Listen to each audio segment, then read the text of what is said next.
நம்ம குடும்பத்தோட எதிர்காலம், இது நம்ம எல்லோரையும் அப்பப்ப யோசிக்க வைக்கிற ஒரு கேள்விதானே. அதுக்கு அரசாங்கம் தர்ற ஒரு பதில் தான் இந்த பீமா ஷாதி இன்சூரன்ஸ்.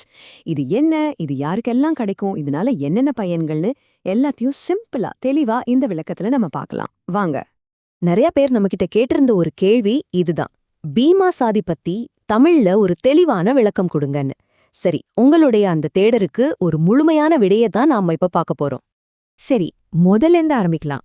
ரொம்ப அடிப்படையான கேள்வி, பீமா சாதின்னா அது என்னது? முதல்ல ஒன்னு புரிஞ்சுக்கோங்க, இது வெறும் ஒரு இன்சூரன்ஸ் பாலிசி மட்டும் இல்ல. அதுக்கும் மேல இது ஒரு சமூக பாதுகாப்பு கவசம் மாதிரி. எதிர்பாராத நேரத்துல ஒரு கஷ்டம் வரும்போது உங்க குடும்பம் தடுமாறிடாம இருக்க அரசாங்கமே கொடுக்கற ஒரு கைப்பிடி. இதுதான் இதோட பெரிய பிளஸ் பாயிண்ட். சிம்பிளா சொல்லணும்னா, இந்த திட்டத்தோட முக்கிய நோக்கமே ஒண்ணுதான். குடும்பத்துக்காக உழைக்கிற ஒருத்தருக்கு திடீர்னு ஏதாவது ஆச்சுன்னா அந்த குடும்பம் பணத்துக்காக நடு ரோட்டுக்கு வந்துடக்கூடாது. அவங்களுக்கு ஒரு நிதி ஆதரவு கொடுக்கறது தான் இந்த பீமா சாதியோட முக்கியமான வேலை. ஓகே, இது ரொம்ப நல்ல திட்டம்னு நமக்கு இப்ப புரியுது.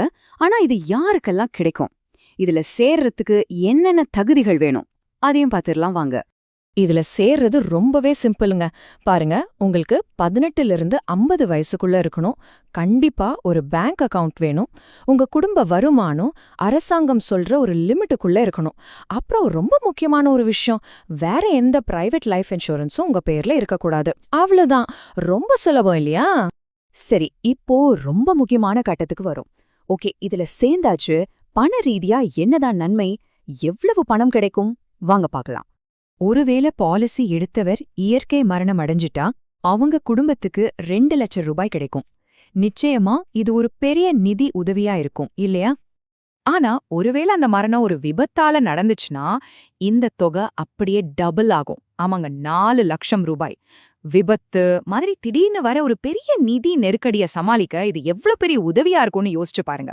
மரணம் மட்டும் இல்ல, விபத்துகளால ஏற்படுற ஊனத்துக்கும் இதுல காப்பீடு இருக்கு.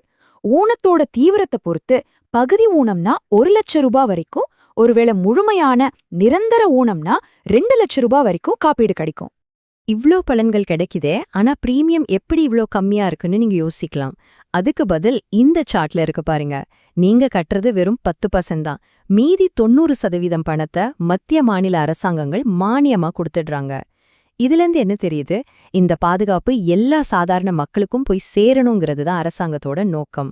சரி, இவ்ளோ விஷயங்களை கேட்டதும் உங்களுக்கு இதுல சேரணும்னு ஒரு ஆர்வம் வந்திருக்குன்னு நினைக்கிறேன். அப்போ அடுத்த ஸ்டெப் என்ன? எப்படி அப்ளை பண்றது? பயப்படாதீங்க, அதுவும் ரொம்ப சுலபமான வழிதான். வாங்க ஸ்டெப் பை ஸ்டெப்பா பார்க்கலாம். நீங்க செய்ய வேண்டியது ரொம்ப சிம்பிளான விஷயம். உங்க வீட்டு பக்கத்துல இருக்கிற பேங்க் அல்லது போஸ்ட் ஆபீஸ்க்கு போங்க. அங்க பீமா சாதி ஃபார்ம்னு கேட்டா கொடுப்பாங்க. அதை வாங்கி உங்க விவரங்கள் எல்லாம் நிரப்பி உங்க ஆதார் கார்டு ஜெராக்ஸோட கொடுத்துருங்க. அவ்வளவுதான். வருஷம் பிரீமியம் உங்க அக்கவுண்ட்ல இருந்தே ஆட்டோமேட்டிக்கா எடுத்துக்குவாங்க. அதனால நீங்க மறந்துருவோமோன்னு கூட கவலையே பட வேண்டாம். ரொம்ப ஈஸி இல்ல? சரி, நம்ம இந்த விளக்கத்தை முடிக்கிறதுக்கு முன்னாடி நீங்க கண்டிப்பா ஞாபகத்துல வச்சுக்க வேண்டிய சில முக்கியமான விஷயங்கள் இருக்கு. அதையும் வேகமா பாத்திரலாம். இந்த திட்டம் பாத்தீங்கன்னா ஒரு வருஷ சைக்கிள் மாதிரி வேலை செய்யும். இங்க பாருங்க, ஒவ்வொரு வருஷமும் மே மாசம் நீங்க இதுல புதுசா சேரலாம். ஜூன் 1ஆம் தேதி உங்க பாலிசி ஸ்டார்ட் ஆகி அடுத்த வருஷம் மே மாசம் வரைக்கும் கவரேஜ் இருக்கும். அதுக்கப்புறம் மறக்காம அதை ரினியூ பண்ணணும். சோ இந்த தேதிகள் ரொம்ப முக்கியம், மனசுல வச்சுக்கோங்க. இன்னொரு தடவை சொல்றேன், இது ரொம்ப ரொம்ப முக்கியமான விஷயம். இது ஒரு தடவை சேர்ந்தா போதும்னு நினைக்காதீங்க. ஒவ்வொரு வருஷமும் நீங்க இதை தவறாம ரினியூ பண்ணியே ஆகணும். அப்பதான் இந்த பாலிசியோட பலன்கள் உங்களுக்கு தொடர்ந்து கிடைக்கும். இல்லனா கவரேஜ் நின்னுடும். ஜாக்கிரதை. அப்போ சுருக்கமா சொல்லணும்னா, இந்த பீமா சாதிங்கிறது ரொம்ப ரொம்ப குறைஞ்ச பிரீமியத்துல உங்க குடும்பத்துக்கு ஒரு பெரிய நிதி பாதுகாப்பை கொடுக்கற ஒரு அருமையான அரசாங்க திட்டம். சரி, எல்லாத்தையும் சொல்லிட்டேன். இப்போ கேள்வி உங்ககிட்ட தான். உங்க குடும்பத்தோட எதிர்காலம் உண்மையிலே பாதுகாப்பா தான் இருக்கா? ஒரு நிமிஷம், இத பத்தி நீங்க யோசிச்சு பாருங்க.